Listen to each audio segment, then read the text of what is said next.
और थोड़ा सा पढ़ाई लिखाई के बारे में जरूर बताना चाहूंगा आपसे, क्योंकि मुझे बताया गया है यहाँ पर कुछ इंस्टीट्यूट्स चलाने वाले लोग भी हैं। राइट, मैं 9th में फेल हो गया था और 11th में फिर फेल हो गया, और बहुत होशियार था तो मैं फर्स्ट ईयर में भी लुढ़क गया। अच्छा, और ये जो हंस रहे हैं ये सब ऑक्सफोर्ड से आए हैं, मुझे ऐसा लग रहा है। मैं 3 बार फेल हुआ, स्कूल में 2 बार और 1 बार कॉलेज में, और बड़ी मुश्किल से मेरा ग्रेजुएशन हुआ 98 में।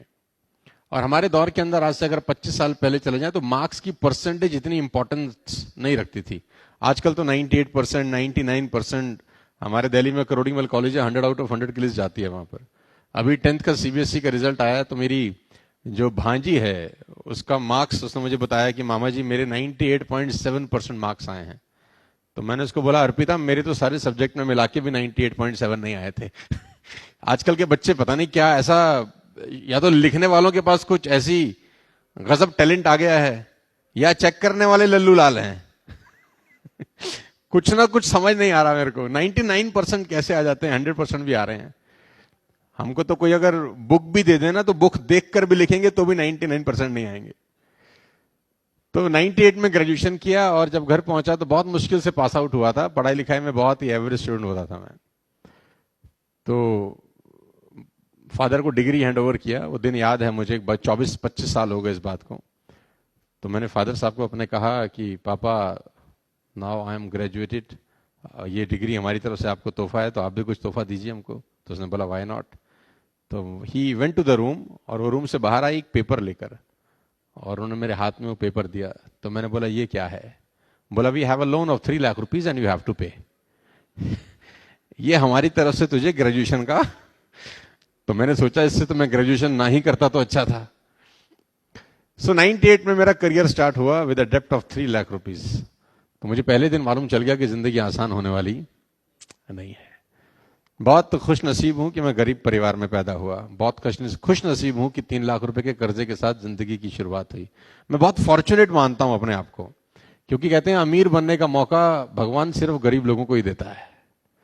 जो ऑलरेडी अमीर है उसके पास ये अपॉर्चुनिटी थोड़ी ना है, ये अपॉर्चुनिटी तो उसी के पास है जिसके पास है नहीं।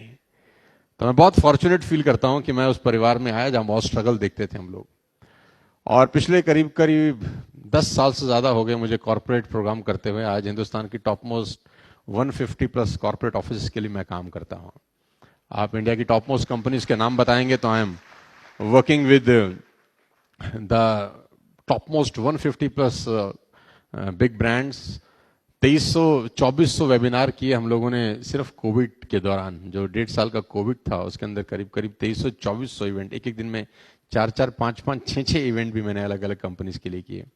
1200 से ज्यादा लाइव प्रोग्राम्स, 700 से ज्यादा वर्कशॉप, और 300 से ज्यादा कॉर्पोरेट ट्रेनिंग हम पिछले कुछ सालों में कर चुके हैं अलग अलग कंपनीज के लिए। हिंदुस्तान की टॉप मोस्ट कंपनी के लिए हम काम करते हैं, जिसमें आपके टाटा, बजाज, ल्यूमिनस, ICICI और बहुत सारे बिग बिग ब्रांड्स हैं। तो ये बहुत हैरान करने वाला है कि जो लड़का जो स्कूल कॉलेज में फेल हो गया था वो आज 150 कंपनीज के लिए कॉर्पोरेट ट्रेनर है। तो बहुत सारे लोग मुझसे सवाल पूछते हैं कि हाउ कम, ऐसा ये कैसे हो गया? क्योंकि स्कूल कॉलेज में तो हमारे को सब बोलते थे कि तू बर्बाद हो गया, जिंदगी में कुछ करेगा नहीं। तो मेरे पिताजी भी मुझे बोलते थे बेटा पढ़ लिख लो नहीं तो जिंदगी बर्बाद हो जाएगी, कुछ करते नहीं हो। तो हम बोलते हैं पापा जो कुछ नहीं करते वही तो कमाल करते हैं। हाँ, तो हमारा फिर सफर इस तरीके से चालू हुआ।